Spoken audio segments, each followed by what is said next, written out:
Presidente Petro, muy buenas tardes. Buenas tardes, ¿cómo estás? Muy bien, gracias por aceptar esta entrevista del País. Usted es el primer presidente de izquierdas de la Colombia contemporánea.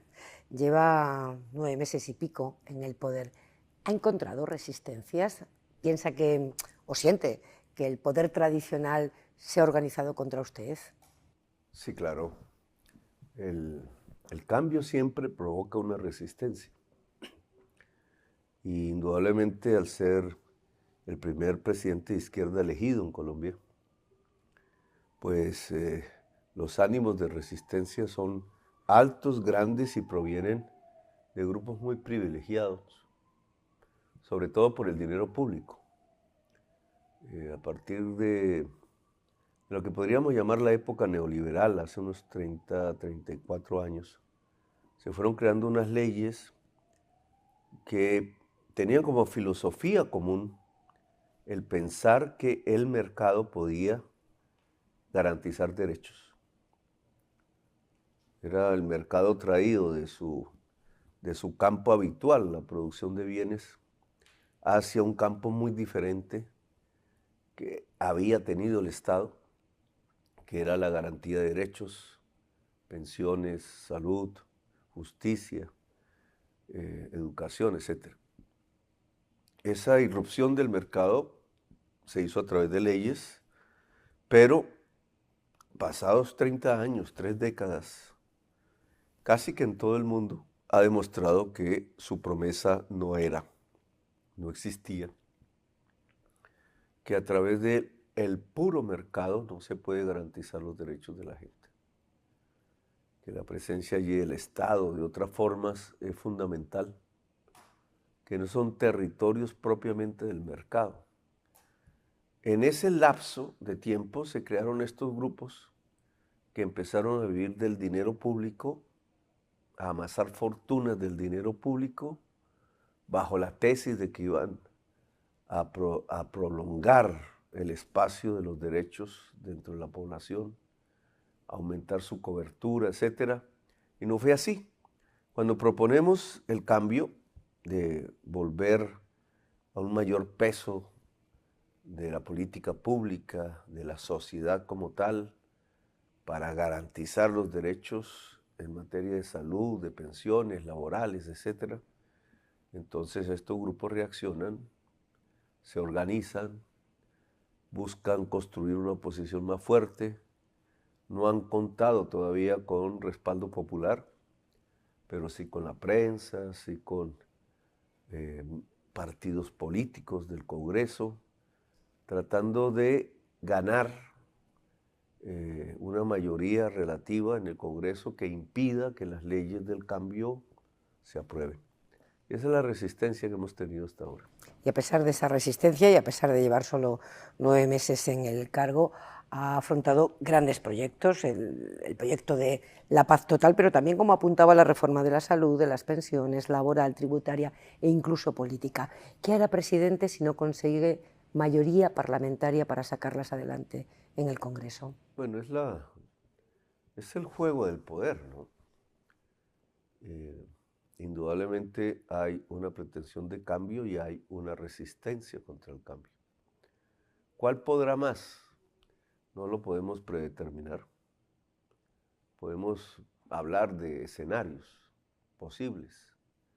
Si pasan las reformas en el Congreso, si no pasan. Lo que yo he invitado es a la población a salir, a mostrarse, a expresarse, si está a favor, si está en contra, pero en estos 9 meses ha faltado un protagonista fundamental, la gente.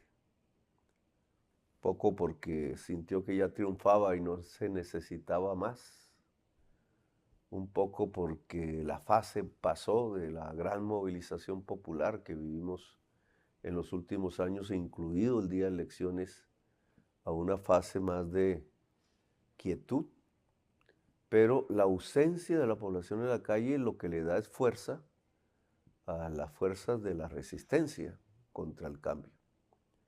Y yo quiero que se expresen, me parece que ese podría ser un elemento determinador de las transformaciones de un país. Casi ningún país se transforma sin la presencia protagónica de la gente. Vamos a ver si ese elemento lo permite. Si no lo permite, quiere decir que la población no miró el cambio como un proceso profundo a seguir, por tanto a sostener, sino como una moda. Y entonces desde esa perspectiva, pues el gobierno no tendría mayores perspectivas de éxito. Cuando dice que la población se exprese, presidente, ¿se refiere a manifestaciones en la calle o a la convocatoria de referéndums que legitimen aquellas reformas que no se aprueben en el Congreso? En la Constitución de Colombia, los procesos plebiscitarios o constituyentes siempre pasan por el Congreso. Así que da lo mismo. Si el Congreso está dispuesto a apoyar una de estas medidas, es porque estaría dispuesto a cambiar las leyes. Es la misma entidad la que las hace. Y entonces si puede cambiar las leyes para aquel plebiscito. Sería como duplicar el problema. Yo espero que el Congreso apruebe leyes y los cambios fundamentales. En la primera entrevista a un medio internacional, recién elegido presidente, nos dijo en El País que las reformas hay que hacerlas en el primer año porque si no, ya no se hacen. Le queda 3 meses para cumplir el primer año. ¿Le quedan reformas que no ha presentado todavía? Sí, pero las que se han presentado son las fundamentales. Si estas pasan, las otras pasan más fácil. Son menos neurálgicas, llamémoslas así. Pero el núcleo central de las reformas tiene que ver con la salud, con las pensiones y la contratación laboral. Hay otras que se necesitan, pero si estas pasan, pasan las otras. Entonces sí hemos presentado en el primer año las reformas que creemos fundamentales. Su transcurso todavía es lento. De hecho, no se ha presentado sino una votación que los partidos tradicionales trataron de que fueran en el sentido de que se hundían. Partidos que habían estado en la coalición de gobierno, pero que no fueron capaces de resistir ante la presión de los dueños del capital, que está asentado en esas leyes, capitales públicos manejados por sectores privados, en el tema de la salud, en el tema de las pensiones, y una creencia que si la jornada de trabajo es prolongada, hay más ganancia. Eso tiene mucho que ver con teorías económicas, pero también con una historia del capitalismo. De hecho, hoy Colombia es el país con la jornada más larga después de Turquía en la OCDE y al mismo tiempo es el país con menos productividad de la OCDE, es decir, donde un trabajador hace menos por hora y que se debe a atrasos tecnológicos y a creencias falsas. La creencia de que si se tiene al trabajador más allá de las 8 horas, en Colombia la jornada laboral llega a ser para un 15% de los trabajadores de 60 horas semanales y más. Y esa sobreexplotación en términos de tiempo resulta que se convierte en una menor ganancia por la escasez de productividad. Entonces, cambiar eso, que es lo que se propone en la ley, menos jornada, más productividad, pues en el fondo trae más ganancia. Pero el empresariado colombiano está aún un escalón atrás. Esto lo han descubierto los países más avanzados. Cifran la ganancia alrededor de la productividad, mientras que nosotros seguimos en el siglo XIX, donde se cifraba la ganancia en la prolongación de la jornada de trabajo. Pues bien, estos sectores que se creen beneficiarios de esas leyes se han lanzado a la oposición a destruir, a pesar de vivir del capital público, se han lanzado a tratar de destruir cualquier intención de cambio. Si le entiendo bien, presidente, cuenta con la reacción de la población para conseguir sacar adelante estas reformas, ¿Cómo va a traducirse eso en consenso parlamentario? ¿Cómo lo va a hacer? Bueno, el Congreso, mal que bien, y en todas partes expresa unos intereses de la sociedad. Ese es su carácter, esa es su función. Por eso se le delega hacer las leyes en la democracia liberal. Se cree que la ley es legítima si la hace el Congreso. Entonces, si la sociedad se mueve, eso se refleja en el Congreso, porque es un espejo de la sociedad. Y se puede reflejar en el sentido que hoy una minoría no se sabe si mayoría o minoría débil, pasó la reforma de la salud por un voto. La intención era hundirla por parte de los otros, pero una victoria por un voto tampoco es una gran victoria. Nos mantiene viva la reforma, pero su futuro es inestable, indudablemente. Este cambio que ha existido, cambio de actitud de los partidos, unos más a favor del gobierno, otros se salen del gobierno, y un cambio de actitud del gobierno también, que se endurece un poco, pensando que esa acción va a traer más respeto, por lo menos, va a clarificar la discusión, puede permitir que estas leyes salgan más rápido. Eso es lo que pretendemos. En su discurso del 1 de mayo apeló al poder popular y dijo que Colombia se encamina hacia una gran batalla. ¿Qué quiso decir, presidente, exactamente con esa gran batalla? Pues es la batalla del cambio. Colombia ha sido un país conservador desde hace mucho tiempo. Si uno lo mira en la historia, fue lo que trataba de recordar en el discurso. La última gran transformación del país, un intento modernizador, democrático, se dio en un gobierno liberal, el de Alfonso López Pumarejo en los años 34-38, y tuvo un segundo gobierno con mucha movilización popular, con una mayoría en ese entonces liberal, incluso con un partido solo en el Congreso, porque el Partido Conservador no quiso ir a elecciones, Partido Liberal. Allí se presentaron unas reformas muy avanzadas, muy al estilo de Roosevelt, que era la época, llamémoslo así, una época progresista, por una parte, porque por la otra parte avanzaba Hitler. Es la historia que se bifurca. En el caso colombiano, Alfonso López Pumarejo intenta una gran transformación, le llamó la Revolución en Marcha. Para ponerlo en similitudes europeas, ese Partido Liberal era aliado de los republicanos, mientras el Partido Conservador estaba trayendo las tesis que publicaba en su prensa de Hitler, de Mussolini y de Franco. Iba camino hacia el fascismo, sin ningún problema. Cuando mira ese momento que es estelar, lo que sucede en la historia de Colombia es que quien sale derrotado son las fuerzas progresistas. Empieza la violencia, nuestra violencia empieza allí, masacres de campesinos, asesinatos. López Pumarejo no aguanta la batalla, se va a Estados Unidos y allí se divide el Partido Liberal.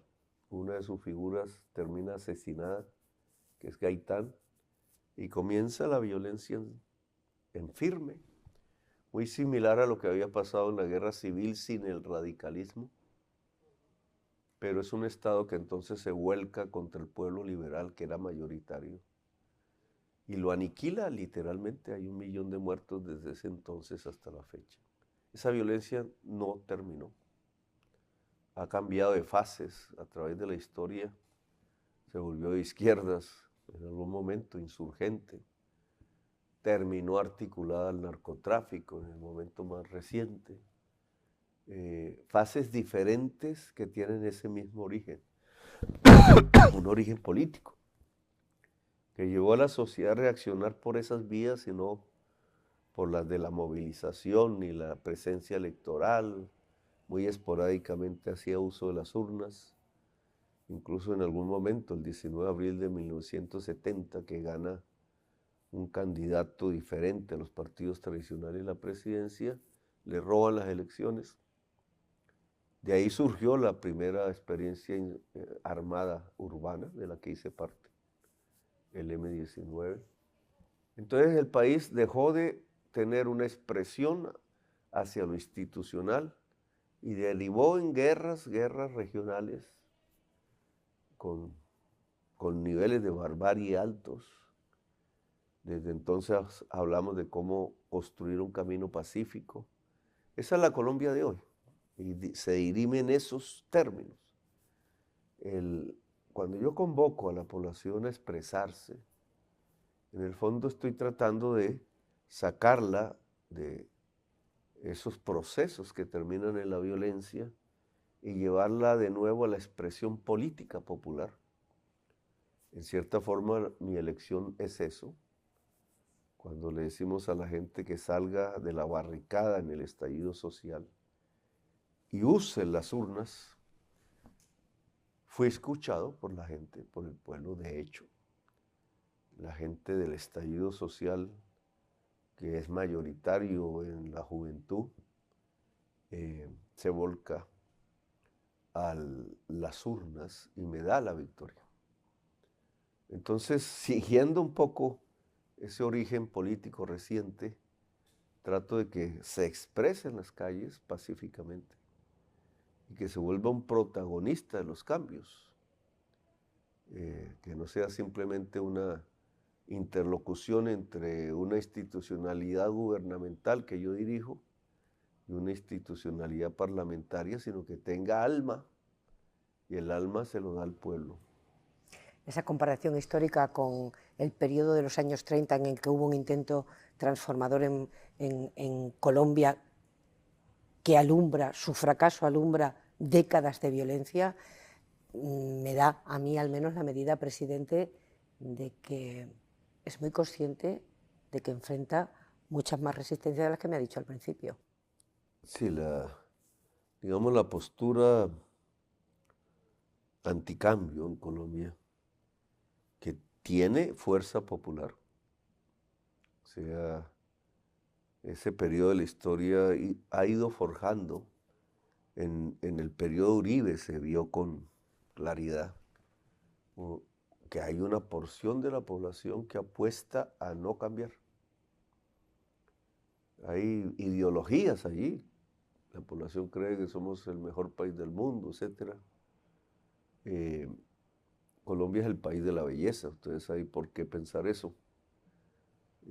Hay, digamos, escapes sociales a la pobreza, a la desigualdad social, que es de las más altas del mundo, que se ubican en la música, que se ubican en el paisaje, que se ubican en lo que Francia Márquez llama el vivir sabroso. Son culturas resistentes del pueblo que evaden la posibilidad de un enfrentamiento político, porque los enfrentamientos políticos en la historia de Colombia han terminado con centenares de miles de muertos. Y eso ha dejado una marca inercial, llamémoslo así, en buena parte de la sociedad.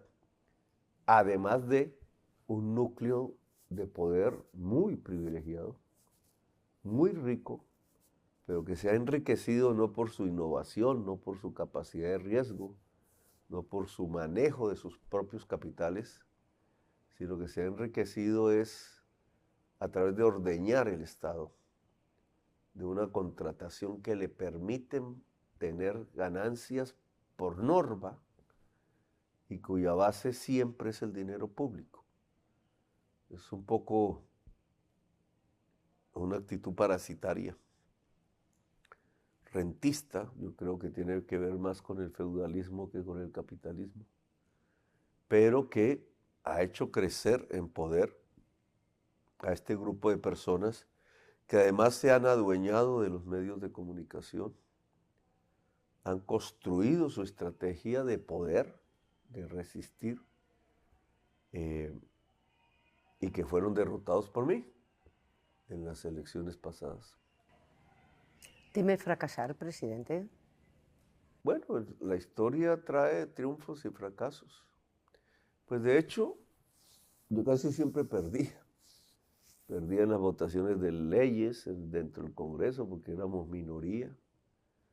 A pesar del esfuerzo, fuimos minoría parlamentaria mucho tiempo, durante 20 años. Antes de ser parlamentario, pues fui combatiente. Nosotros veíamos caer uno y otro amigo, amiga, siempre muchachos. Yo era un muchacho también. Aunque logramos golpes muy poderosos desde el punto de vista de la comunicación social, en eso se distinguía el M-19 en una capacidad de innovación y audacia muy grande. Como que una vez le quitó 5.000 armas al ejército en una sola noche. Como que otra vez tenía 40 embajadores en una casa encerrados, incluidos de Estados Unidos.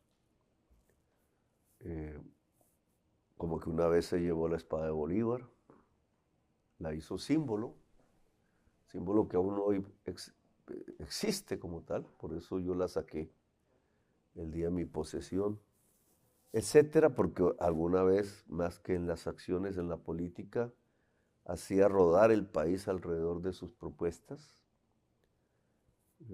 Fue la única insurgencia querida por el pueblo. Por eso yo estoy acá también. Entonces, siempre, digamos, ha sido mi vida de lucha y en ella los derrotas, y entonces no se me hace extraño, digamos, sentirlas. Las reformas que ha emprendido son muchas, son de mucho calado, muy profundas, en el supuesto incluso de que hubiera consensos parlamentarios para irlas sacando adelante. Es un cambio para el país muy profundo. Su mandato es de 4 años, no hay reelección según la Constitución colombiana actual. ¿Eso va a seguir así? ¿Eso no va a cambiar? Matemáticamente, una reelección vuelve un periodo de 4 años 8. Ese es un camino para ampliar el tiempo. En Colombia la aprovechó Uribe, la aprovechó Santos, el mismo Santos la quitó. Se benefició de ella, pero se la quitó a los que siguen. Hay otro camino matemático, y es que tú puedes volver 8 años en 4 si duplicas las 12 horas de trabajo y las vuelve 24. Matemáticamente es lo mismo. Y eso hace que hayamos convocado a los sectores que tienen bajo su cuidado las prioridades programáticas del gobierno a duplicar su jornada. Obviamente con el respeto a las garantías laborales, pero si el trabajo sobre un asunto deja de ser 12 horas y se vuelve 24, es como si pasaras de 4 a 8 años de gobierno. Trabaja con 4 años de mandato en la cabeza. Sí. Acaba de cambiar el gobierno. Han salido 7 ministros, con ellos la coalición con los partidos tradicionales y la derecha. Ha salido una ministra de su confianza, la ministra de Salud también. ¿A qué se ha debido este cambio tan profundo? ¿Se equivocó con el primer gobierno que hizo? El primer gobierno planteó una tesis para una fase. Si la tesis se hubiera mantenido, seguía. Yo no hice un gobierno de mis propias fuerzas. Busqué una especie de gobierno de coalición, de fuerzas más allá de las que ganaron las elecciones, intentando precisamente que eso se volviera mayoría parlamentaria sólida y por tanto reformas de ley. El proceso no llevó hacia allá. El proceso llevó a una degradación de esa fórmula. Por una parte, porque los partidos que deberían estar apoyando las reformas dejaron de hacerlo. No entendieron el gobierno de coalición, no entendieron qué era estar dentro del gobierno. Quizás creyeron que nosotros cederíamos muy fácil, que pues mi talante podría servir para retroceder. Y por otra parte, las mismas personas que convoqué al gobierno, en lugar de plantear un diálogo serio, algunos se dedicaron a hacer trampas y cosas por el estilo. Entonces, ahí se agotó ese concepto de gobierno y decidí cambiarlo. Ahora es un gobierno más homogéneo, más de las fuerzas que ganaron las elecciones. Digamos, su posición es más clara frente a las fuerzas del Congreso, no está llamando a una especie de seducción para transformar los criterios. Espero que la reacción en las fuerzas del Congreso sea también de afinarse, digamos, de dejar de usar la demagogia y la trampa y entrar en un diálogo sincero, de frente. Yo creo que vamos a tener una mayoría parlamentaria más débil, pero mayoría. Eso hará menos costoso la aprobación de leyes, por una parte, y hará más franca la discusión frente a la sociedad, para que no haya las confusiones que paralizan la movilización. Entonces ya esta segunda fase que empieza ahora tendrá un gobierno más homogéneo, más actuante en lo que le toca en sus prioridades y quizás tendrá una posibilidad de diálogo franco con la sociedad.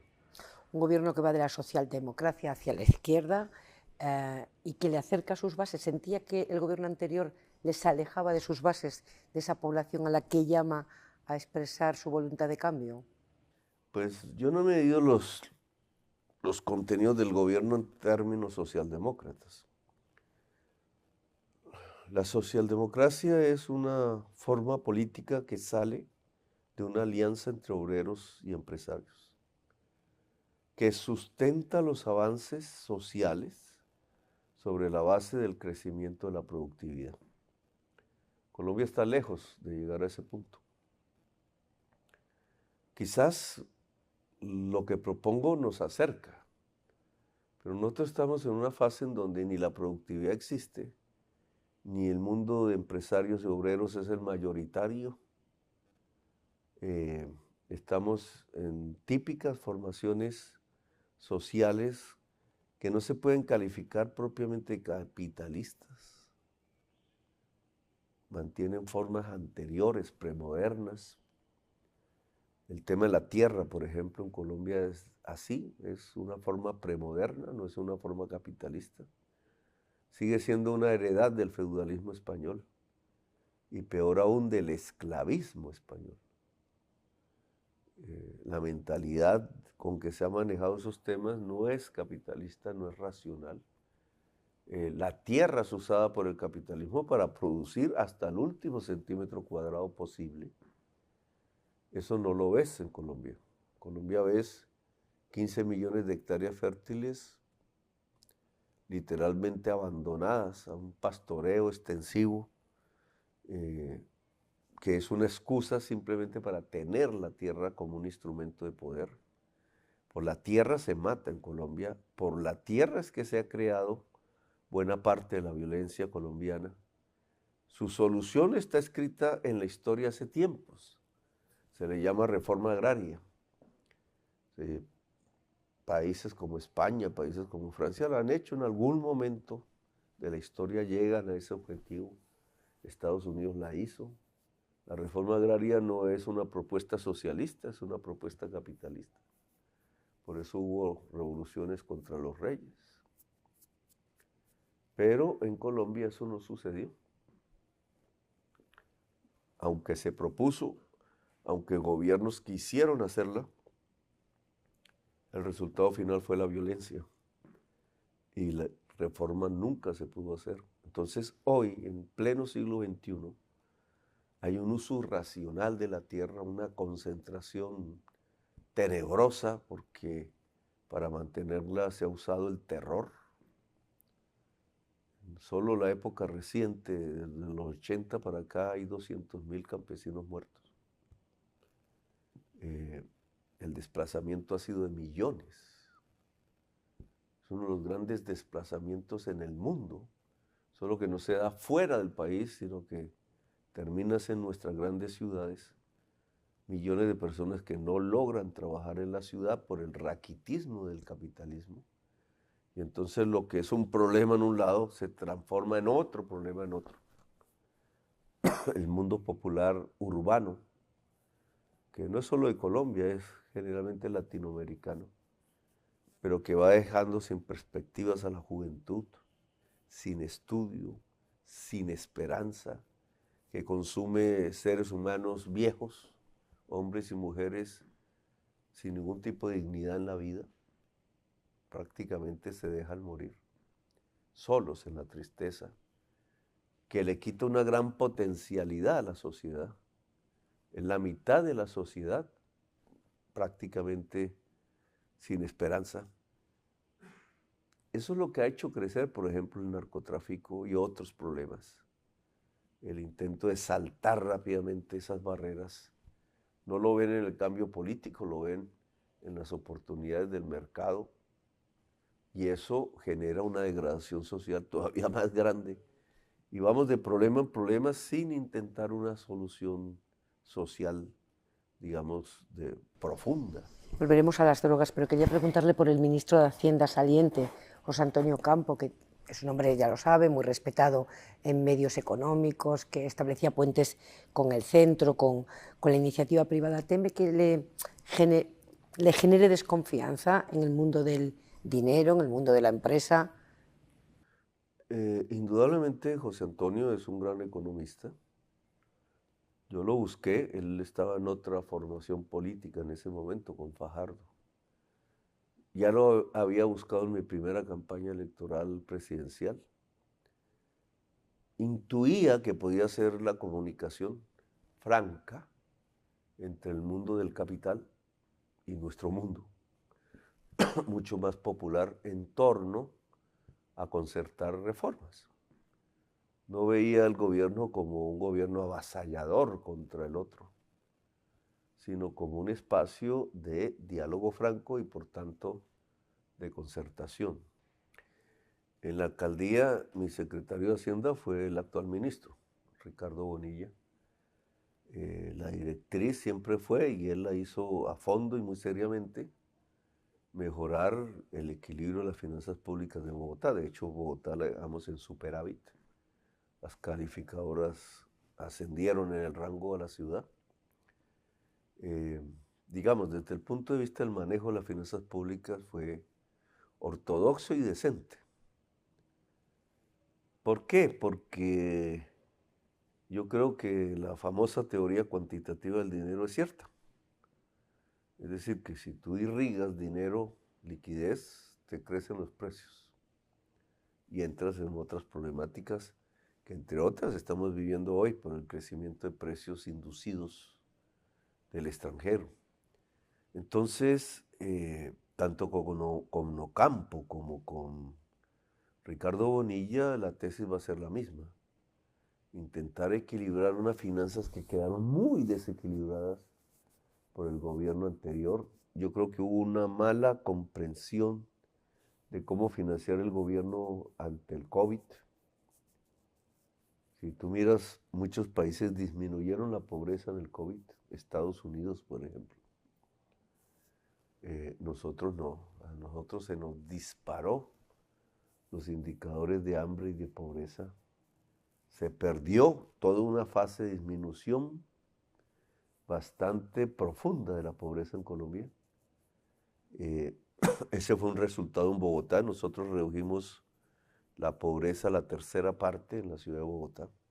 Un éxito de gobierno. Poco reconocido por la prensa, pero ahí están los números. Y ahora estamos en el proceso inverso.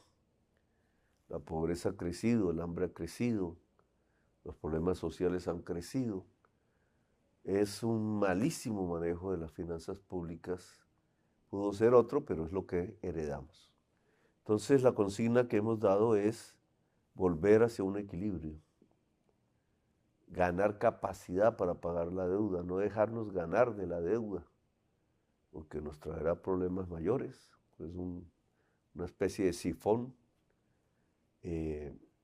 Y la política pública se ha dirigido hacia allá, por eso hicimos una reforma tributaria, afectando más las clases más poderosas. No hubo el estallido popular que sí hubo la vez pasada, cuando el ministro de Hacienda del entonces lo que hizo fue aumentar el precio de los víveres, en un momento en que aumentaba el hambre por la pandemia. Aquí hemos tenido, digamos, más aceptación de la sociedad. Ese es un punto que nos ayuda a defendernos. Ahora hay que mejorar el gasto. El gasto en Colombia no es un gasto redistribuidor de la riqueza, como debería ser en uno de los países más desiguales del mundo. En Colombia la mayor parte del gasto deja de gastarse en los pobres y se gasta en sectores medios y altos de la sociedad, a través de las pensiones, a través del subsidio a la gasolina que creó el anterior gobierno, una cuantía inmensa de dinero, ya se acerca a 50 billones de pesos en dólares, eso es como 10.000 millones de dólares, que deberían pagar los usuarios de la gasolina, que en Colombia es el 15% de la población media y alta. Y no, la paga el pobre, en la medida en que el presupuesto financia el subsuelo, el subsidio, es que se deja gastar en los más pobres y se pasa a gastar en el señor que tiene una gran camioneta Toyota, etcétera, ayudándole a pagar parte de su gasolina. Me parece eso una injusticia muy grande. Pero todo eso ha hecho que el presupuesto no vaya hacia los pobres, va hacia la clase media y alta. Y entonces mantiene las condiciones de desigualdad social en vez de corregirla. Ese es un tema de reforma. Quiero ir a la política internacional en la que tiene parte muy activa regional y además está de visita en Europa, pero no puedo dejar de preguntarle, siquiera brevemente, porque me dicen que tenemos poco tiempo, por dos de sus grandes proyectos. Uno, la paz total. Usted acuñó este término, esta expresión, para definir una amplísima negociación que intentaba acabar con la violencia que ha desangrado su país durante décadas, ¿no? Desde la guerrilla hasta las bandas criminales. ¿En qué momento está? ¿Cree que va a conseguir al término de su mandato la paz total?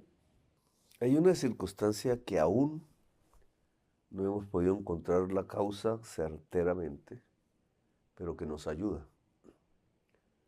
Es que el consumo de cocaína ha descendido en Estados Unidos. Eso lleva a los narcotraficantes a buscar Europa, incluso Asia Oriental. Hace poco cayó un cargamento grande en Rusia que muestra que esta hipótesis, aún sin demostrar, puede ser cierta. Y es que el mayor consumo que existía, que estaba en los Estados Unidos, parece haberse desplomado. ¿Por qué? También hipótesis, porque las nuevas drogas sintéticas, químicas, pues parecen estar ganando el mercado.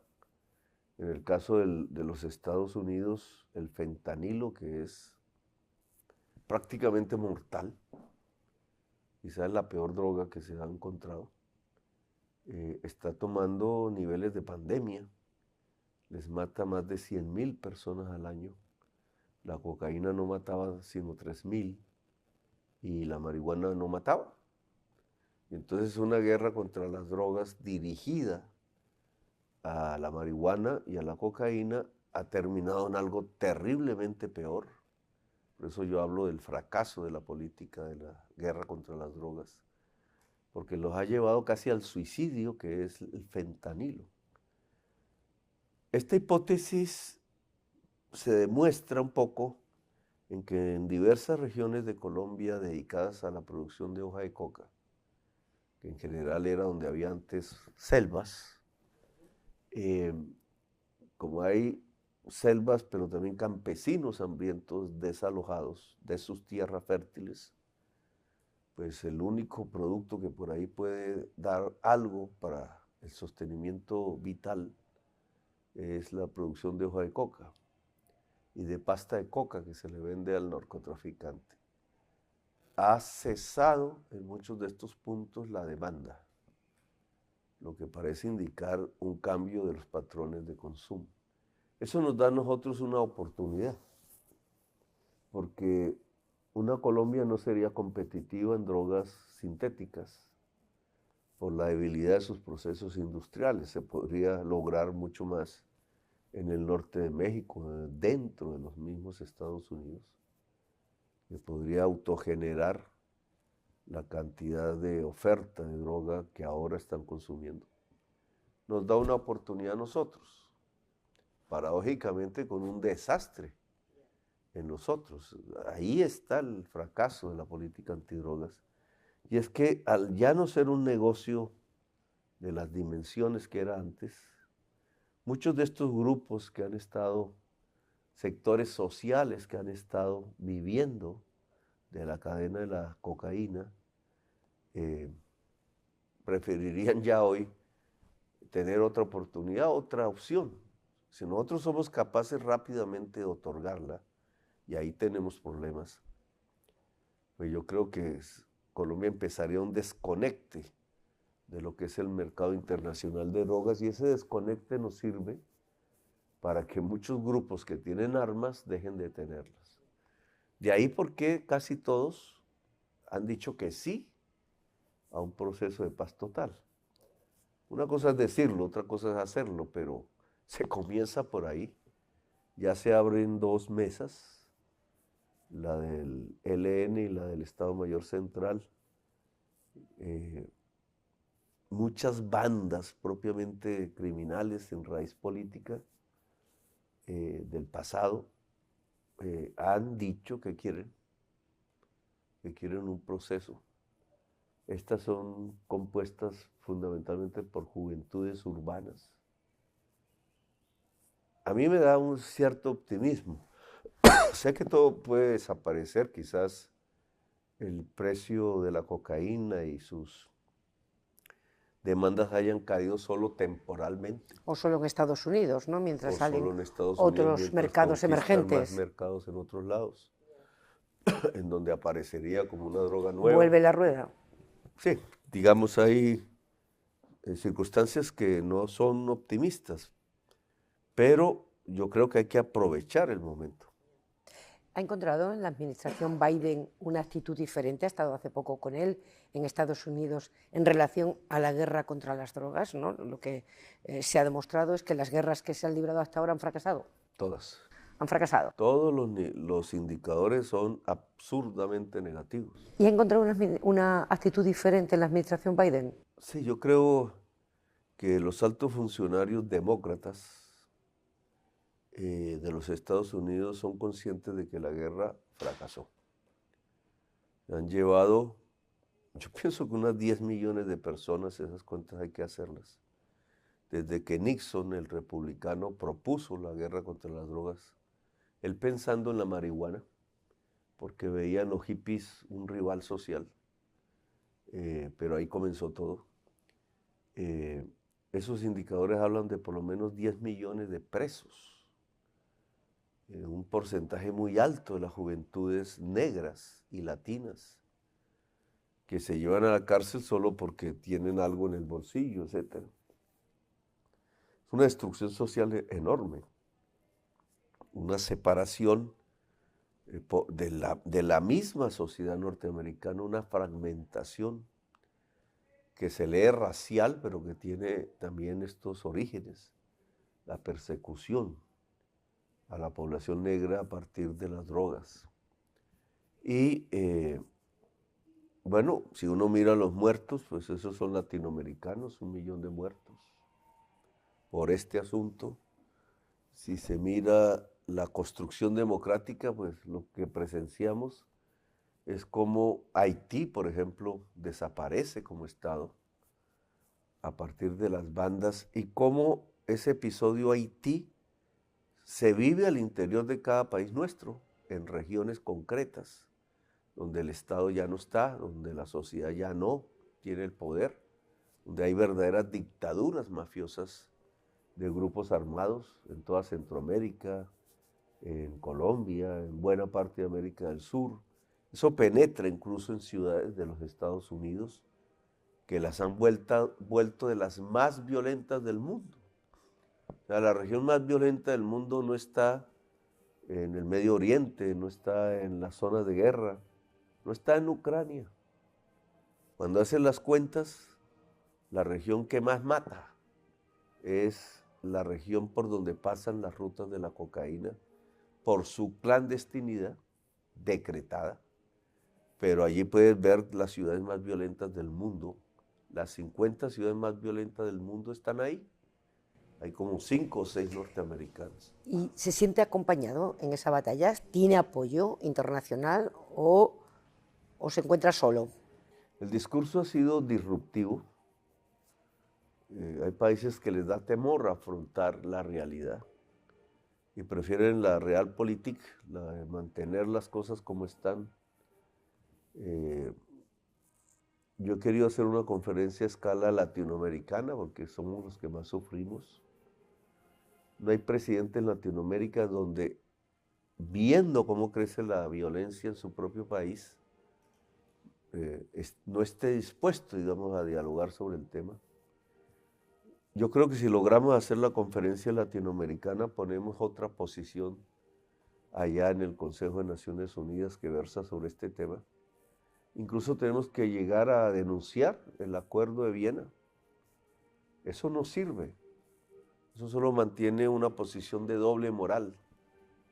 Unos países, creyendo estar al lado de la moral y de la seguridad, terminan creando unas normas que a otros países los hunde en la muerte, en la crisis, en la destrucción democrática.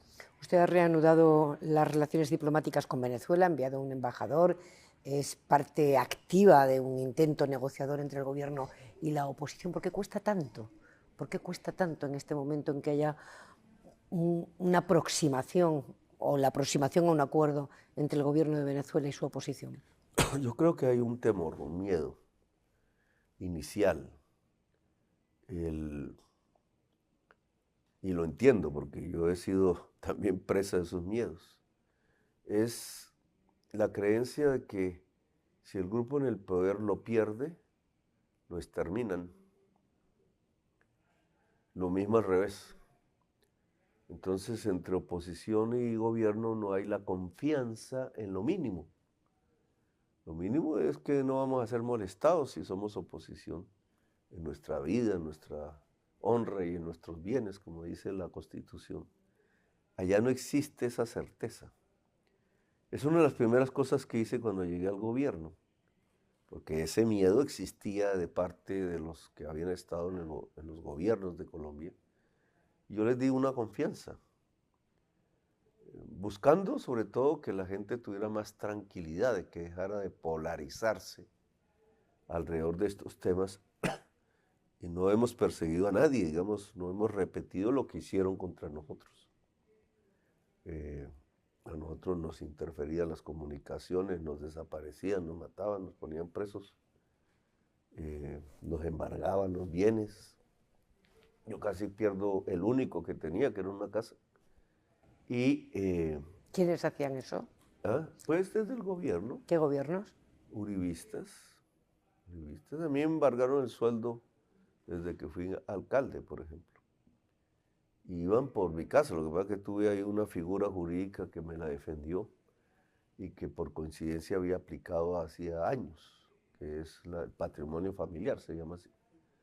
Entonces cuando fueron a embargarla no podían por normas, pero digamos me iban acorralando con la intención de que me fuera. Volvemos a Venezuela. Bueno, ese miedo existe allá. Y eso es una de las primeras cosas que hay que concretar, porque el acuerdo pasa y debe pasar porque quien pierda no sea perseguido. Puede ejercer la oposición, si quiere, libremente, sin persecución. ¿Qué debe ser antes las elecciones libres o la rebaja de las sanciones? Porque lo que propusimos en Bogotá es un camino paralelo de dos rieles. Paulatinamente un plan de levantar sanciones, paulatinamente, y al mismo tiempo en el otro riel ir avanzando en el cronograma de elecciones con garantías. Eso fue lo que salió de Bogotá. No uno primero y lo otro después, sino que vaya paralelo como procesos. Ahora hay que ver si se puede concretar. Estados Unidos dijo que estaba dispuesto a levantar sanciones, que es un avance. La oposición dijo que estaba dispuesta a que se levantaran sanciones si había un proceso concreto electoral. Y el gobierno de Maduro dijo también que estaba dispuesto a un proceso, un cronograma de elecciones. Bueno, ahora hay que ver si eso se pone en práctica. Porque si se pone en práctica, entonces la conferencia fue un éxito y se avanza en una solución política aceptada tanto por el gobierno como por la oposición con levantamiento progresivo de sanciones. En esto Europa puede jugar un papel mejor que el que ha jugado. Yo creo que todos los países que pusieron sanciones se dieron cuenta que son como un boomerang. Venezuela es un pueblo rico por el petróleo. Tenía el consumo per cápita de whisky más alto del mundo. Era una economía de puerto. O sea, el excedente petrolero lo volvía importación de cuánto producto se vendiese en el mundo. Eso le daba cierto estatus de consumo al venezolano, que se creía rico, no examinaba críticamente la fuente de esa riqueza, que depende del precio internacional del petróleo. Los Estados Unidos golpearon esa base. Al principio, con las invasiones a Oriente Medio, caían los aliados de Chávez, desplomaban el precio del petróleo, después directamente contra Venezuela ya estando Maduro, bloqueándola. Ese bloqueo produjo el cierre del grifo por completo. Es una caída de la noche a la mañana del consumo que hizo que millones de venezolanos sintieran hambre, cosa que no había ocurrido nunca, y que los llevó al éxodo. Un éxodo muy grande, aún sin contar con exactitud. Colombia es quien recibe el primer impacto. 1 millón, 2 millones de personas que no estaban en sus cuentas, que entran a la República y que producen también una desestabilización en Colombia. Muchos de esos venezolanos siguieron y realmente su objetivo era Estados Unidos. Entre Colombia y Venezuela ha existido un flujo migratorio alto desde hace mucho tiempo.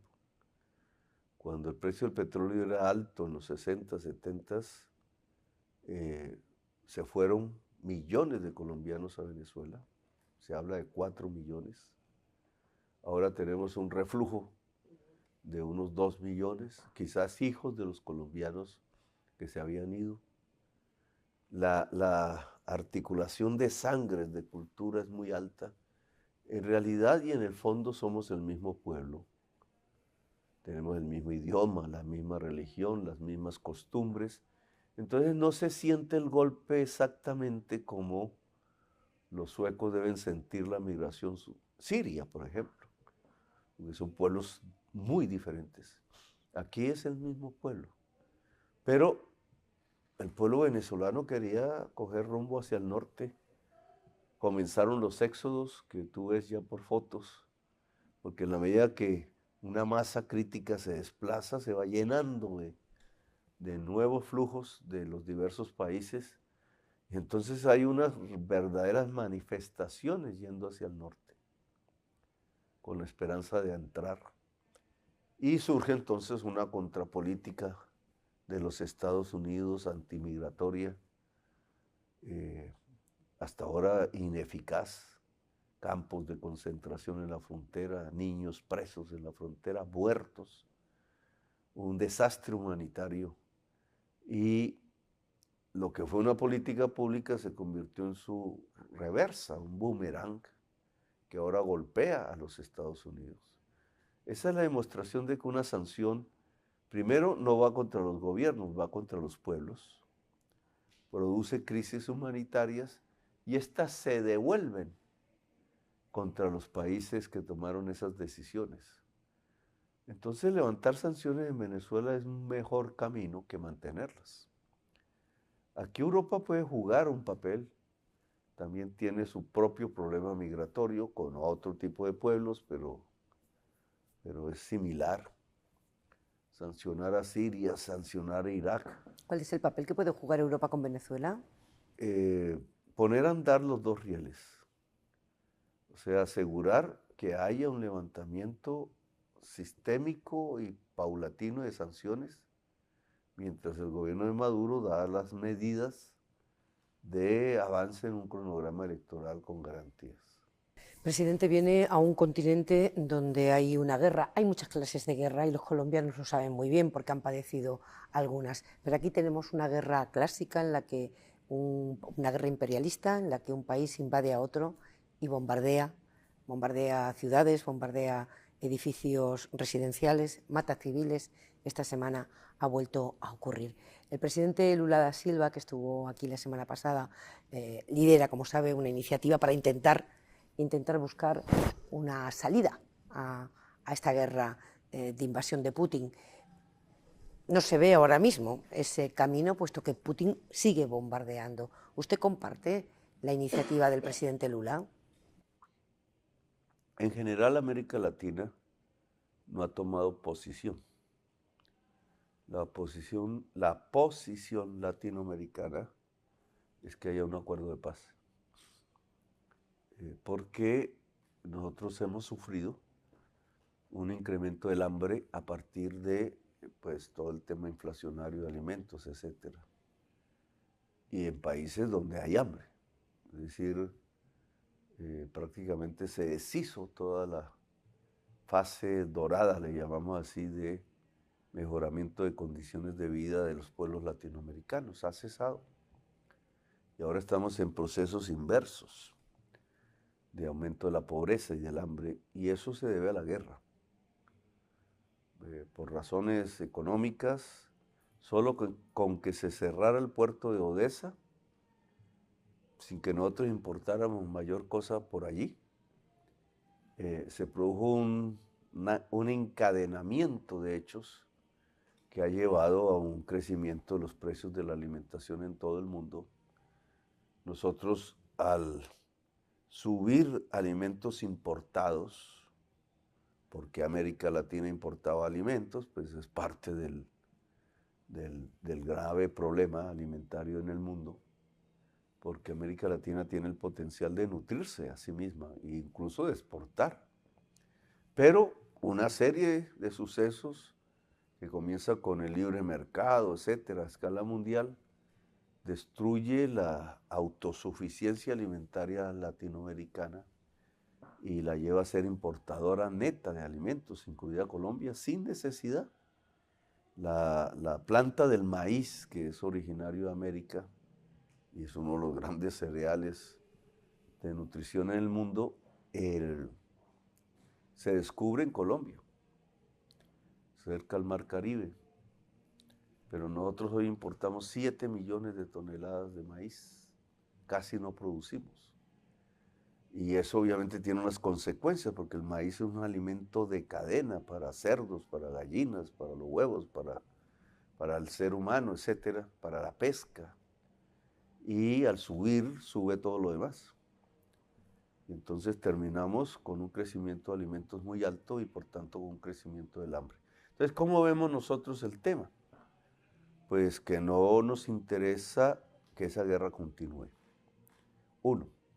Dos, que no nos suena franco el discurso que habla de ir contra invasiones de unos países contra otros, cuando los mismos que están rechazando esas invasiones han realizado invasiones contra otros países. Y no me refiero solo a las del Medio Oriente, recientes.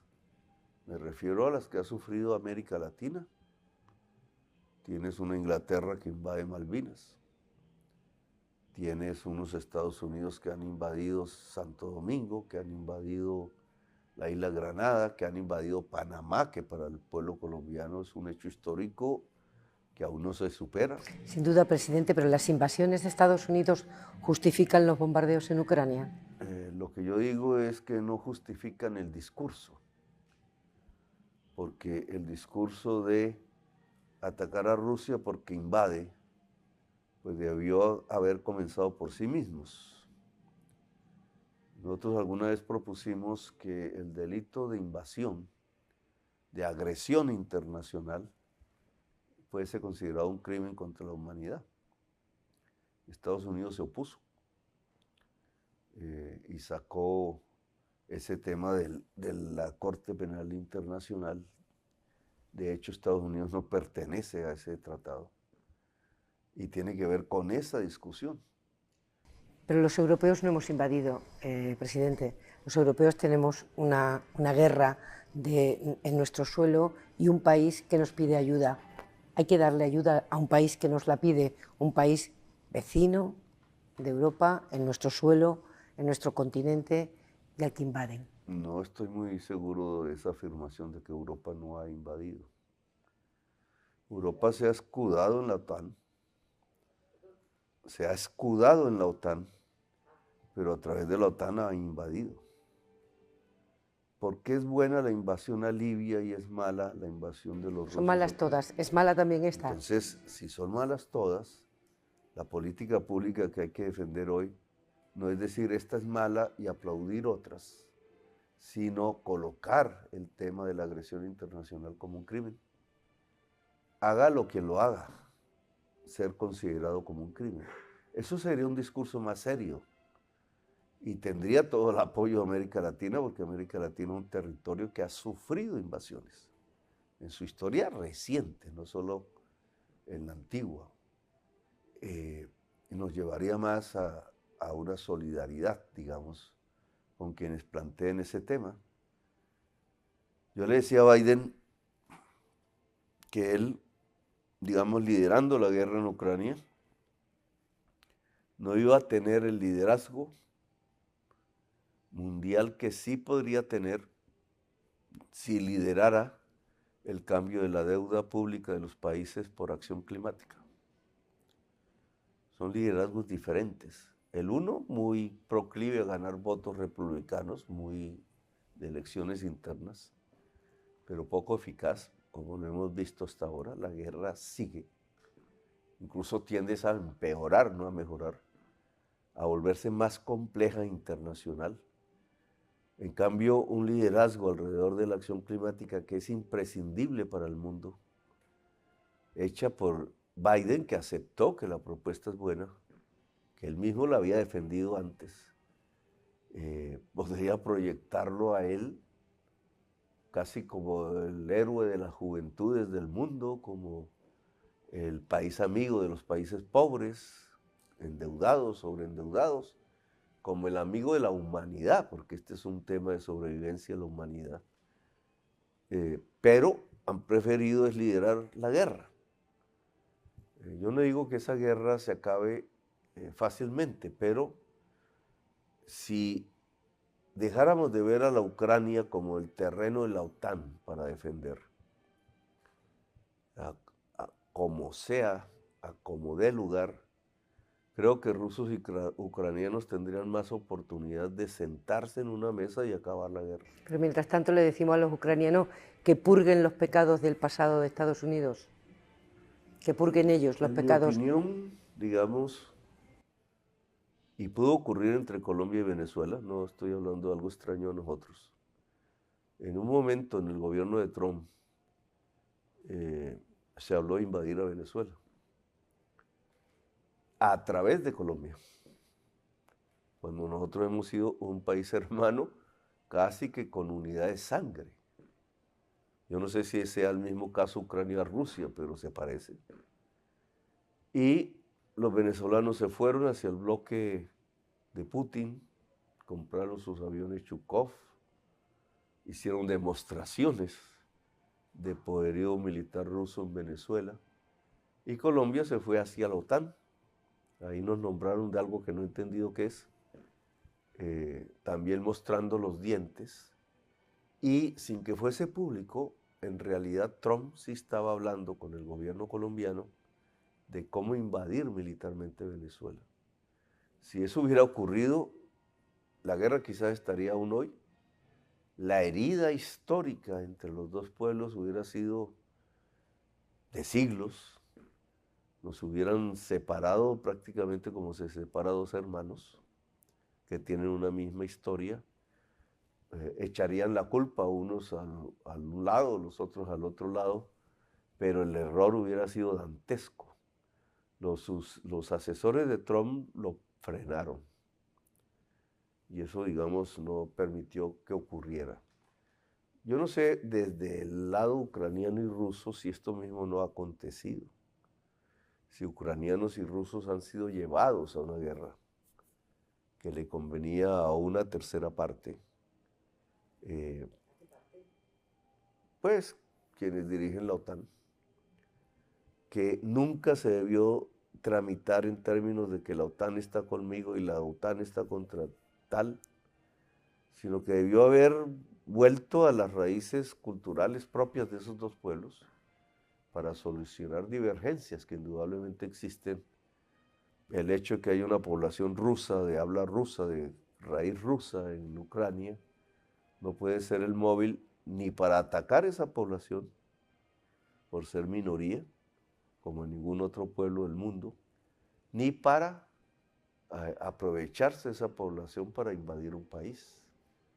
Pero yo creo que los elementos de solución del conflicto hubieran sido más fáciles si dejara de ser un conflicto de la OTAN y si se le permitiera el tiempo y el espacio de una conversación mutua tratando de solucionar problemas comunes. Es difícil hablar mientras le bombardean a uno, presidente, pero tenemos que terminar a casi 10 meses en el poder. ¿Qué le han enseñado a Gustavo Petro que no supiera? Digamos que me haya enseñado que el cambio es más difícil que lo que pensaba, pues siempre hemos pensado que el cambio es difícil. Que la gente cambia en el poder es algo que siempre me sorprende, pero ya sé que ocurre. El poder es una droga. Y en personas que no están preparadas para resistirla, termina cambiando completamente su personalidad, su visión, su percepción de la realidad, como hacen las drogas, aislando.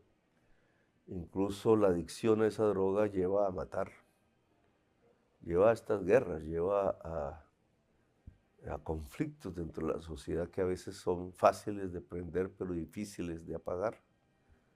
La adicción al poder es uno de los grandes desencadenadores de violencia.